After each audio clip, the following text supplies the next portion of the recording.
한번 따라해 보겠습니다. 길을 잃었을 때. 어느덧 요한복음 마지막 장이 되었습니다. 마지막 장이니만큼 잠시 요한복음을 한번 정리해 보면요. 당시에 이미 공간복음, 마가, 마태, 누가복음이 널리 읽혔음에도 요한이 요한복음을 추가로 다시 기록한 이유는 다른 무엇보다 이 예수님이 하나님이심을 분명히 하려고 하기 위해서였어요. 그래서 요한은 요한복음 1장 1절을 시작하면서 태초에 말씀이 계시니라, 이 말씀이 하나님과 함께 계셨으니 이 말씀은 곧 하나님이시다 라고 하면서 예수님이 누구신지, 예수님이 바로 태초부터 계신 말씀 하나님이심을 선포하며 복음을 시작했죠. 이어서 1장부터 12장까지 표적의 책을 통하여 요한은 7가지 표적과 7가지 에고 에이미, 자기 계시를 이제 나는 무엇무엇이다 라는 것을 통하여 예수님이 하나님이신 것을 다시 한번 증거했고요. 이어지는 13장부터 20장까지 이 영광의 책을 통해서 하나님이신 우리 예수님이 우리를 위해서 십자가에 죽으셨고 다시 부활하셨다는 것을 알려주었습니다. 그리고 우리 지난주 들은 대로 이 1장 1절과 대비되는 마지막 부분의 20장 28절을 통해서 나의 주님이시요 나의 하나님이시다라는 이 도마의 고백을 통해서 요한은 요한복음을 마무리하면서 예수님이 육체를 입지 않은 영적인 존재였다고 가연서를 주장하는 이단들과 또 예수님을 대천사나 여호와 하나님보다는 조금 못한 존재로 여기는 이단들을 향해서 그렇지 않다, 예수님은 완전한 인간이시며 또한 완전한 하나님이심을 이렇게 증거를 했습니다. 그리고 마지막으로 요한복음 20장 31절을 통해서 요한복음 20장 31절 오직 이것을 기록함은 너희로 예수께서 하나님의 아들 그리스도이심을 믿게 하려 함이요 또 너희로 믿고 그 이름을 힘입어 생명을 얻게 하려 함이니라. 네, 요한은 요한복음을 왜 기록했는지 다시 한번 이유를 알려주면서 요한복음을 정말 아름답고 완벽하게 이렇게 마무리를 딱 했습니다. 그런데 그렇게 끝난 줄 알았던 이 요한복음이 한 장을 더 넘겨보니까 21장이 또 있네요. 이게 어떻게 된 일일까요? 요한복음이 20장에 너무나 완벽하게 딱 마무리가 된 것 같아서 어떤 학자들은 이 21장을 후대의 누군가가 덧붙인 게 아닌가라는 생각을 하기도 했습니다. 그런데 저는 그렇게 보지 않아요. 1절을 다시 한번 들어볼게요. 그 후에 예수께서 디베랴 호수에서 또 제자들에게 자기를 나타내셨으니 나타내신 일은 이러하니라. 21장은 그 후에라는 말로 시작하죠. 메타타우타라는 말인데요. 이 그 후에라는 말은 요한복음 5장 1절에 그 후에 유대인의 명절이 되어 예수께서 예루살렘으로 올라가시니라. 또 요한복음 6장 1절에도 그 후에 예수께서 디베레아의 갈릴리 바다 건너편으로 가시매. 이렇게 요한복음의 여러 곳에서 요한이 자주 썼던 표현입니다.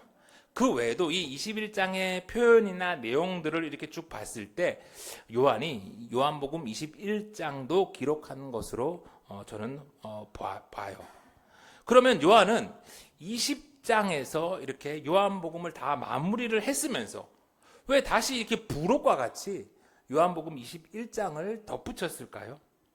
그거는 요한이 이 20장까지 복음을 다 쓰고 마쳤음에도 이 복음을 받아보는 이 교회와 성도들에게 또 다른 상황이 발생한 거죠.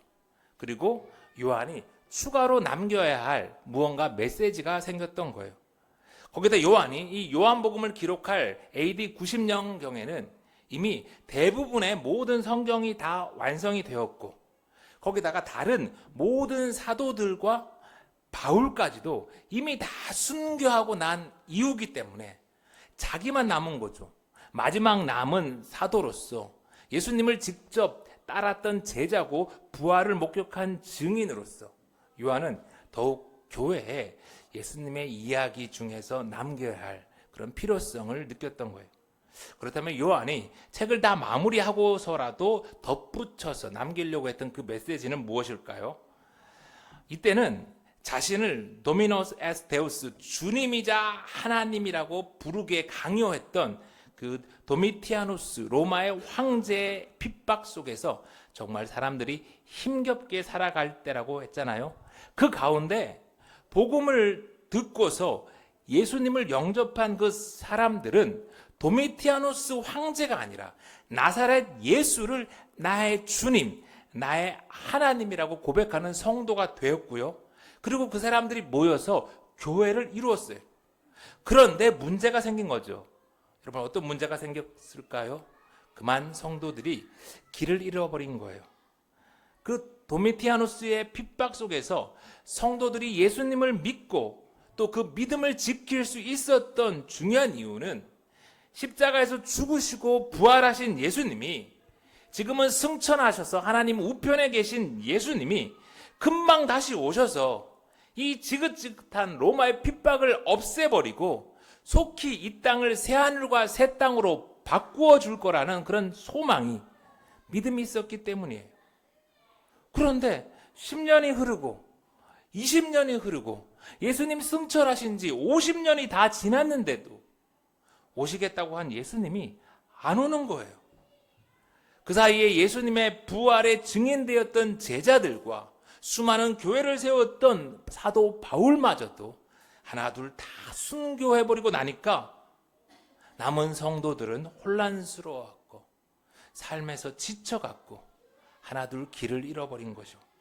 그래서 요한은 그렇게 길을 잃은 성도들을 위해서 오늘 예수님의 이야기를 21장에 더해서 알려주는 거예요. 그러니까 이 21장은 부록과 같은 느낌이지만 정말 너무나도 소중하고 귀한 말씀이죠.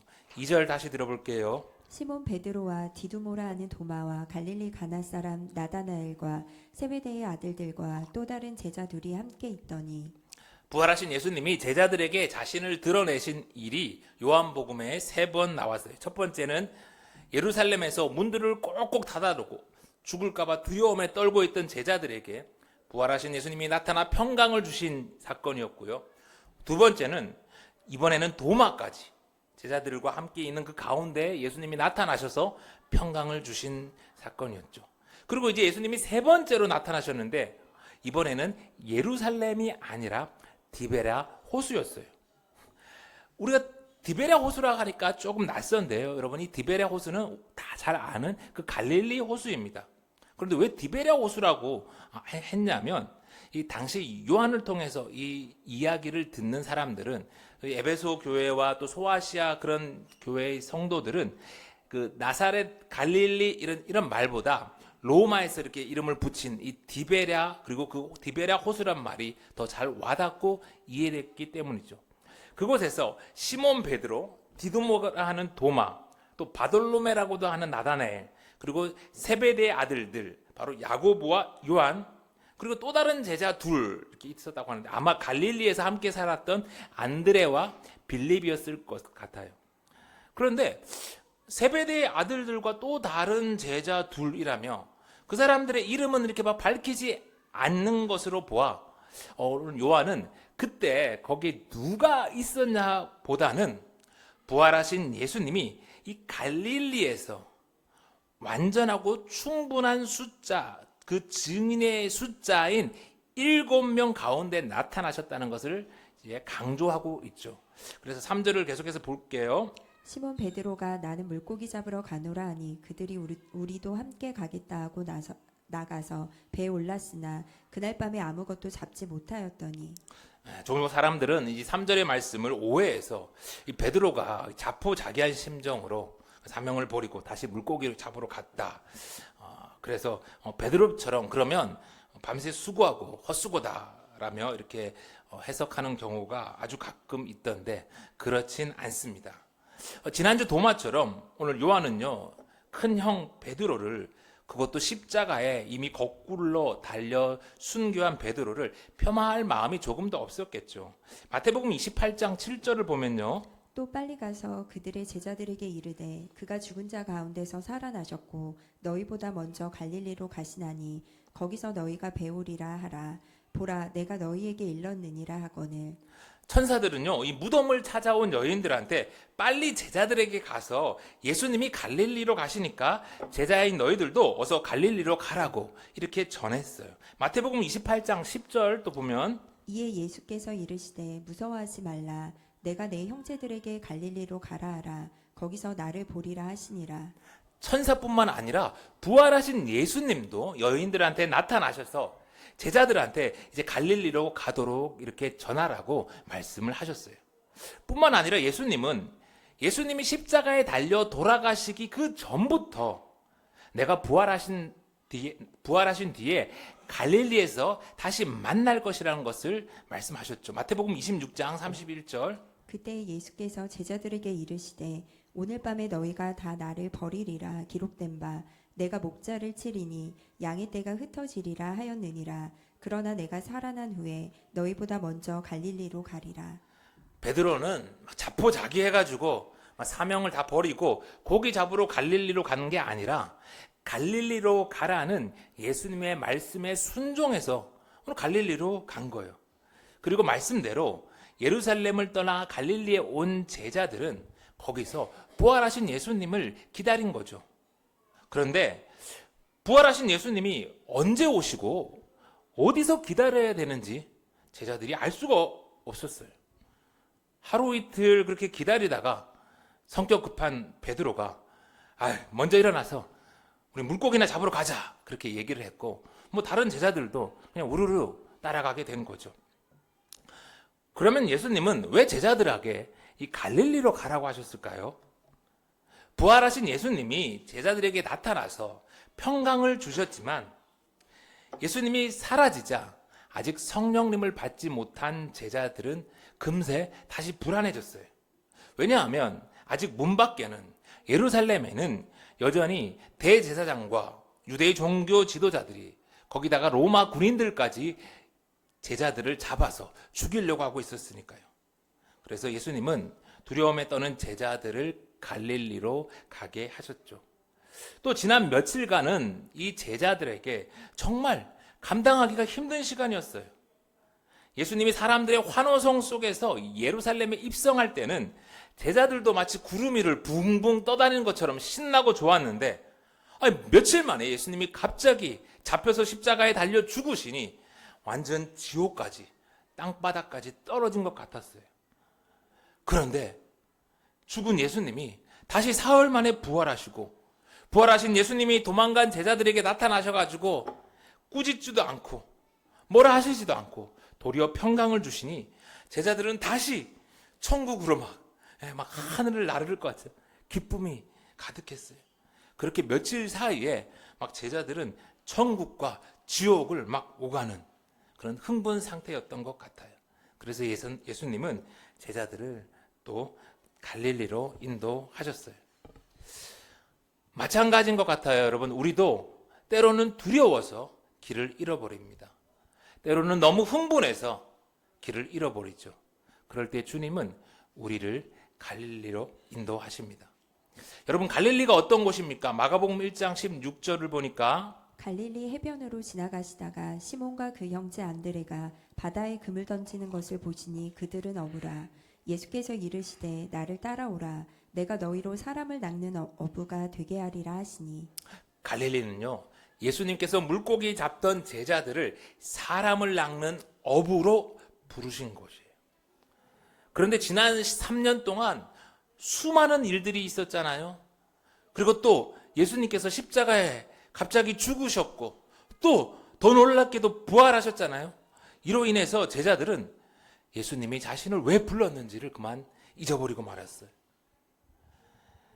그래서 예수님은 제자들을 고기 많이 잡을 수 있는 대박 어부 되게 부른 게 아니라 또 로마를 물리치고 다윗의 영광을 회복시켜줄 그런 혁명 전사로 부른 게 아니라 부활하신 예수님의 증인으로 사람을 낚는 어부로 부르셨다는 것을 다시 한번 일깨우기 위하여 제자들을 갈릴리로 인도하셨어요.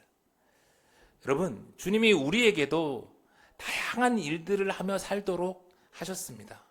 어려운 환경 가운데 참 바쁘게 힘들게 애쓰고 또 그렇게 번 귀한 돈을 하나님께 올려드리는 우리 성도님들 정말 정말 귀합니다.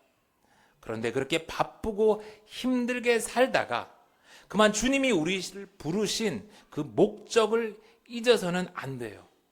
예수님이 제자들을 부르신 목적이 무엇이었다고요? 사람을 낚는 어부가 되게 하려고. 먹고 살기 위해서 하는 일들이 중요하지만 그건 우리가 예수님의 증인으로 사람을 낚는 어부로 살기 위한 수단이지 그게 우리 삶의 목적은 아닙니다. 이걸 잊어서는 안 되기에 주님은 일주일의 하루를 주님의 날로 구분하여 이 예배의 자리로, 이 갈릴리로 우리를 부르세요. 사랑하는 성도 여러분, 예수생명교회 이 예배의 자리가 주님이 우리를 부르시고 또 만나시고 다시 사명을 일깨우시는 그런 갈릴리가 되기를 간절히 소망합니다. 4절 계속 볼게요. 날이 새어갈 때에 예수께서 바닷가에 서셨으나 제자들이 예수인 줄 알지 못하는지라. 예수님이 부르신 그 목적을 까먹은 채 이 밤새 수고한 제자들이 어떻게 되었나요?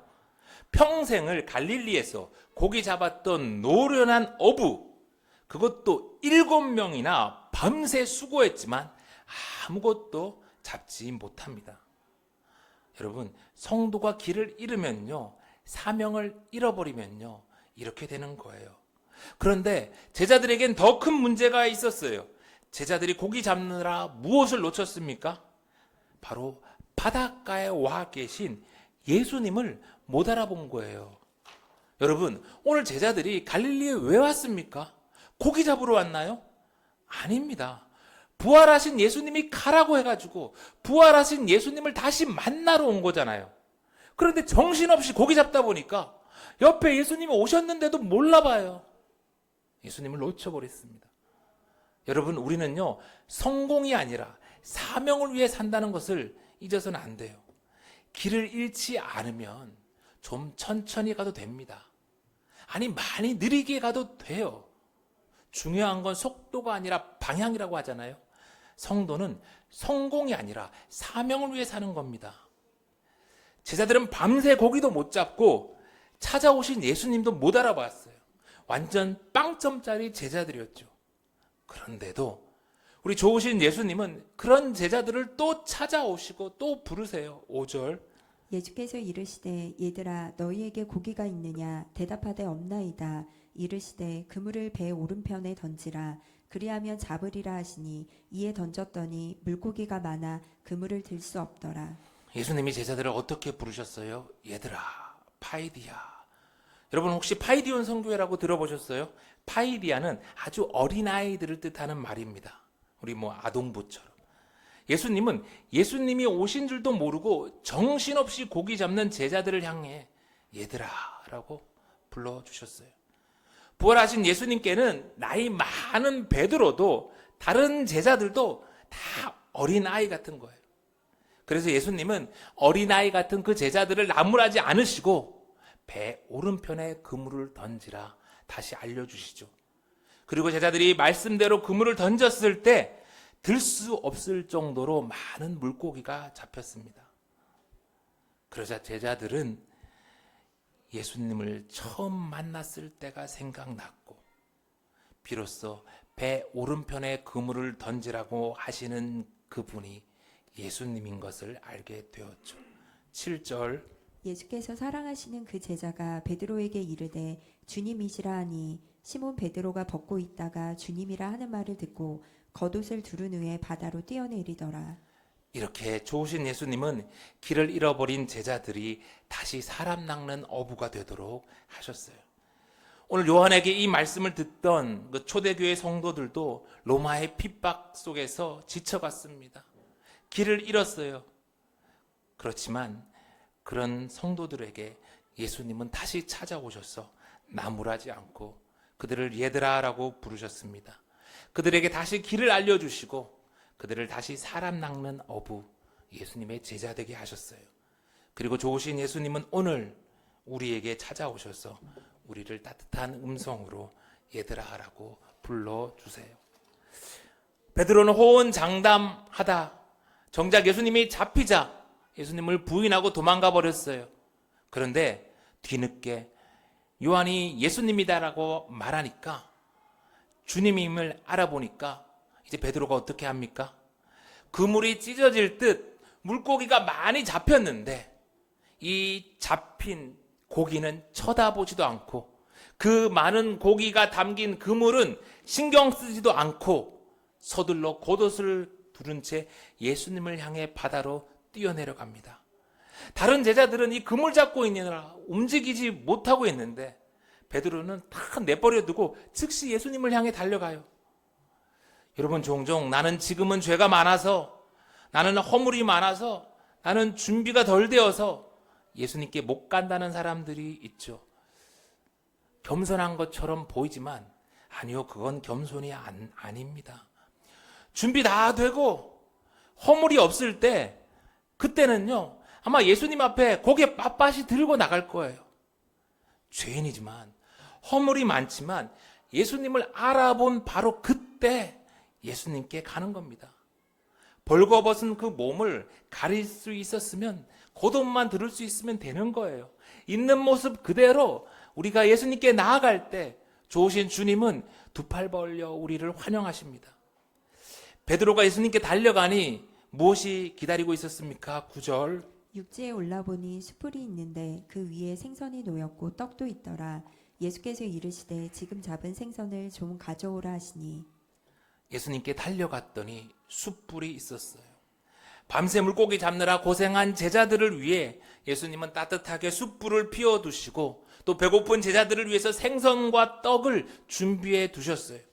얼마나 따뜻한 우리 주님의 사랑인지. 그런데 그 숯불은 제자들의 몸만 녹인 게 아니었어요. 요한복음 18장 18절. 그때가 추운 고로 종과 아랫사람들이 불을 피우고 서서 쬐니 베드로도 함께 서서 쬐더라. 예수님이 잡히시던 그 밤, 사람들이 추운 날씨를 피해서 피웠던 그 불은 안드라키안, 바로 오늘 같은 낱말인 숯불이었어요. 그 숯불 앞에서 베드로는 예수님을 3번이나 부인했잖아요. 그래서 예수님을 볼 때마다 베드로는 괴로워했잖아요. 그런데 그런 베드로를 예수님은 한 번도 나무라시지 않고 베드로가 괴로워하는 것을 아시고 오늘 베드로 앞에 숯불을 다시 피워놓고 베드로를 치료해 주시고 회복시켜 주시는 거예요. 이어서 10절. 예수께서 이르시되 지금 잡은 생선을 좀 가져오라 하시니 시몬 베드로가 올라가서 그물을 육지에 끌어올리니 가득히 찬 큰 물고기가 153마리라. 이같이 많으나 그물이 찢어지지 아니하였더라. 식사 준비가 다 되었는데 예수님은 다시 제자들에게 생선을 좀 더 가져오라고 하십니다. 왜 그러셨을까요? 예수님이 숯불을 피워두셨고 예수님이 생선도 이미 다 구우셨고 예수님이 떡도 다 준비했고 심지어 물고기도 예수님이 도와준 덕분에 잡은 것이지만 예수님은 제자들이 이 잡은 고기를 가져오게 함으로 제자들도 이 식사 준비에 함께 하도록 하시는 거예요. 여러분, 한 사람 전도하는 게 정말 어렵습니다. 전도하신 분은 정말 하늘의 별과 같이 영원토록 빛날 겁니다. 그런데 우리가 잊어서는 안 될 게 있습니다. 우리의 수고도 참 귀하지만 예수님이 숯불을 피워두셨고 예수님이 생선과 떡을 다 준비해 두셨고 예수님이 물고기를 그물로 몰아 넣어 주셨다는 것을요. 무엇보다 영생을 위해서 예수님이 십자가에서 죽으셨고 예수님이 부활하셨다는 것을, 우리는 예수님이 다 준비해 둔 이 천국 잔치에 숟가락만 살짝 얹는다는 것을요. 그럼에도 예수님은 우리를, 저와 여러분을 이 귀한 잔치를 준비하는데 함께 하도록 하신다는 것을. 고래를 잡아서 예수님께 드린 것도 아니고 제자들이 잡은 이 153마리의 물고기를 다 가져온 것도 아니지만 예수님은 12절. 예수께서 이르시되 와서 조반을 먹으라 하시니 제자들이 주님이신 줄 아는 고로 당신이 누구냐 감히 묻는 자가 없더라. 예수께서 가셔서 떡을 가져다가 그들에게 주시고 생선도 그와 같이 하시니라. 겨우 고기 한 마리씩 이렇게 들고 예수님께 온 길을 잃었었던 제자들을 예수님은 기꺼이 주님의 식탁에 초대하셨고 그들을 따뜻하게 하셨고 그들을 다시 배불리 먹이셨어요. 이제 말씀을 마칩니다. 갈릴리에서 제자들을 다시 찾아오신 예수님이 길을 잃은 저와 여러분을 찾아오십니다. 먹고 사느라 바빠서 주님 계신 줄도 몰랐던 우리를 나무라지 않으시고 따스한 음성으로 다시 부르시고 다시 사명을 깨닫게 하십니다. 베드로와 같이 예수님을 부인했고 어리석었지만 그럼에도 예수님을 향해 다시 달려가는 저와 여러분을 위해서 주님은 오늘도 숯불을 피우시고 떡과 생선을 준비하시고 우리를 따뜻하게 하시고 우리를 먹이십니다. 그러니 참 좋으신 예수님, 길이요 진리요 생명 되신 우리 예수님만 바라보고 성도로서 우리가 가야 할 길을 다시 한번 힘을 내어 걸어갈 수 있는 저와 여러분이 되기를 간절히 소망합니다.